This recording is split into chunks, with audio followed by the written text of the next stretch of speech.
Our streets are becoming ever more crowded. There's greater numbers of lorries, vans, cars and bikes all vying to use the same space. And this ever-decreasing space has led to increasing conflict.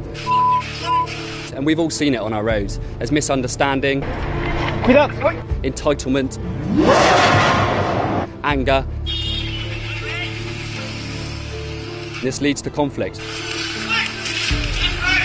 It's the miscommunication that often baffles cyclists. How could the driver not have seen me? No, in realtà di una macchina che non mi ha dato precedenza e mi ha preso in pieno. Les cyclistes, c'est de ne pas respecter, on va dire, le code de la route et donc de faire un peu leur propre libre arbitre. When I drive, I follow the guideline, I follow the traffic rules, which they should be abide by too. I think motorists are very impatient. We hear these stories every day wherever you are in the world, and it's the most vulnerable road users, the cyclists, who are most affected. 1 in 12 road deaths in the EU is a cyclist, and cyclist safety has stagnated and is not improving. However, these aren't just statistics, these are real people, real lives. The consequences of this are truly devastating. So my name is Victoria Labrecque and I'm now 27 years old. I would describe myself as a very normal girl. I used to go out a lot, I was quite active, did a lot of sports, so I would cycle everywhere, go to the gym, skied. I think cycling is a really great way to get to work. You avoid getting on the tube, which is really hectic. You get your half hour of exercise in twice a day. So yeah, I loved cycling. I thought it was the best way to get around. So the day that the collision happened was just a normal Monday morning. I was cycling from down Clerkenwell Road from Old Street and I was aiming to go down there to where my office was. My office is just about 300, 400 metres from here. I did this commute every single day and was in the cycle lane here next to the lorry.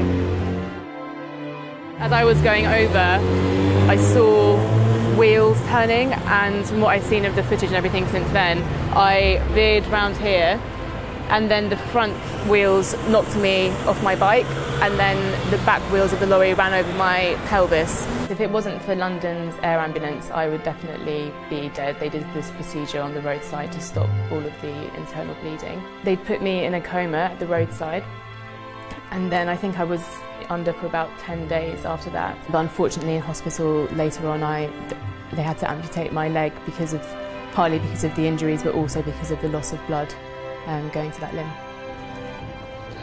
When a car driver has been involved in an accident with a cyclist, they feel very guilty about hurting, injuring, damaging another human being. I think it's unlikely that he's forgiven himself for it. I would imagine that something like this would stay, because he did make mistakes, so if he hadn't have taken those risks and if he had been driving more carefully, then this wouldn't have happened. Obviously the roads are very busy. There are a lot of road users and accidents happen. And a lot of times accidents are genuine accidents. It's just a problem with the human information processing system. Two people collide.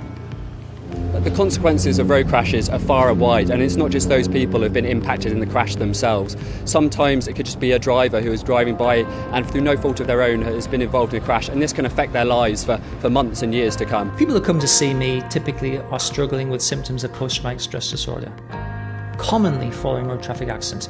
Many years ago now I worked with a lorry driver, a big articulated lorry, and he'd been involved in an accident where the driver of a car had been killed.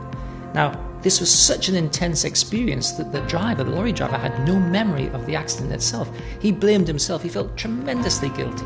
It's time we put an end to preventable tragedies happening on our road across Europe every single day. We need to end the cycle of death and serious injury and keep all our road users safe. What we want is awareness, some mindfulness and empathy for other road users, but we definitely don't want fear.